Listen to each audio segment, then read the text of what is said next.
Hey guys, Ted here with Salty Cycles. Hey, on this video, I'm going to be changing a tire on a back wheel. So in the previous video, I told you anytime you take your back wheel off, you need to move your cassette, the chain down to the smallest cog in your cassette, which I've already done.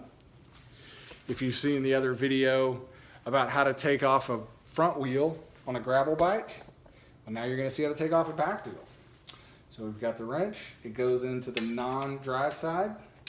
It's righty-tighty, lefty-loosey. We're going to spin that to the left, pull the axle out, and the wheel is going to fall right out. And now the fun starts. So what I'm working with is a aluminum wheel, Continental Gator Skin tires. What you're going to need is you're going to need what's called a tire lever.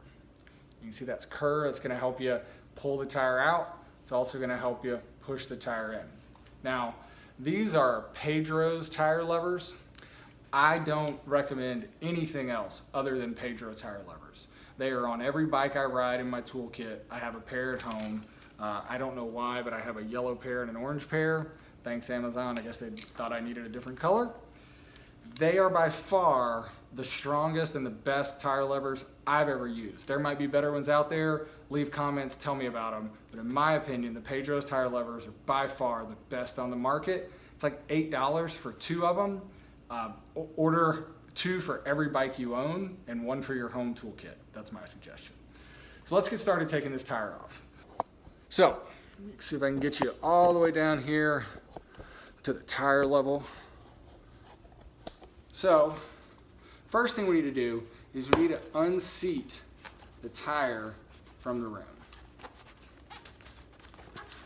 These are called clinchers. So you have two types of tires. You have a clincher and you have a tubular.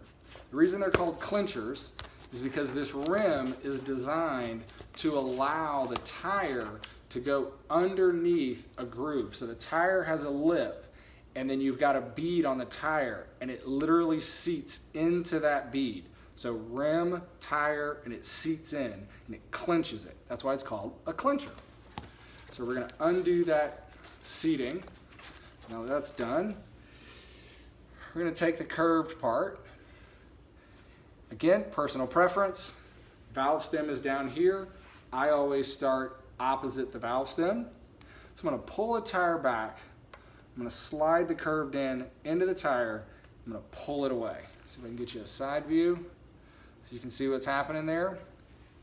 Now, one thing about the Pedro's tire levers is they have that little notch right there, which will allow you to, it almost is like being a second hand. Because I can let that go and it's going to hold on. So in a lot of my videos I say it'd be nice to have another set of hands. Well, the thing I like about these is they serve like a second set of hands for you. Let's get another one.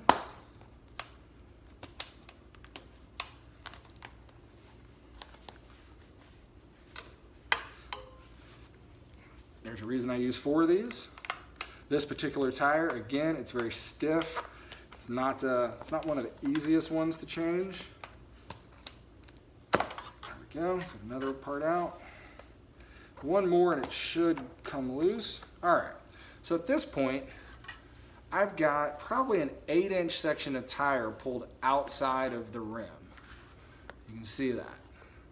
Now, use that curved portion to go underneath the tire, and then I'm just gonna walk it around, and it's gonna pull that tire out of the rim. There you go. So you can see I've got all this loose part, but on this side, the tire is still inside the rim. Again, going opposite the valve stem. Valve stem is down here. I'm gonna go directly to the opposite side. And I'm gonna go to the side where the tire is still in, using the curved portion. I'm gonna hook it, and then I'm gonna push it out to the front side of the rim, tilt it forward, and walk it around. And now, the tire, the tube, and the rim are separate. Hey, that was unedited, pretty easy. Got a new tube.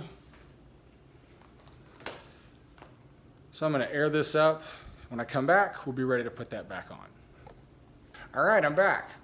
So personal preference again, what I like to do is wherever the logo is on the tire, I like to put the valve stem directly underneath that.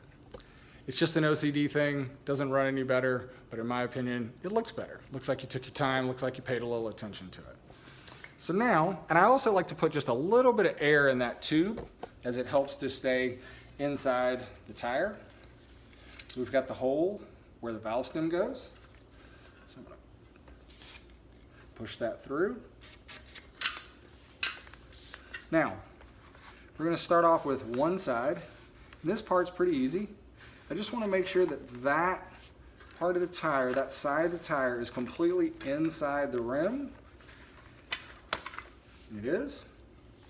So here, just like when I removed it, I went opposite the valve stem. When I'm putting it on, I always start with the valve stem because I can do that with my hand and avoids pinching that with the tire lever.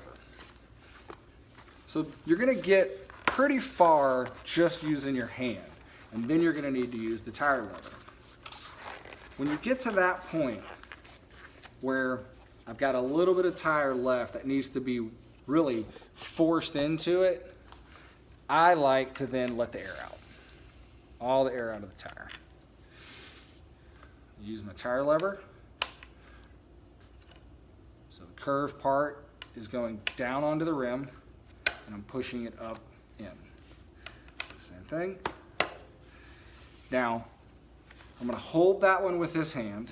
I'm gonna go over here and I'm gonna do the same thing and I'm gonna start walking it back on. And it's gonna get pretty tight. Again, gator skins, in my opinion, I love them because they're fairly puncture resistant, but they are a royal pain to get on sometimes. So you can see I've got all the way to here, so I've got just this little section here.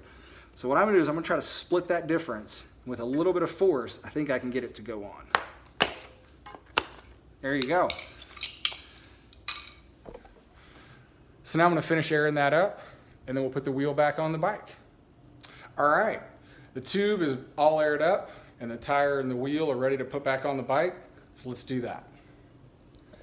Again, like I mentioned, the axle threads in on the drive side, comes in from the non-drive side.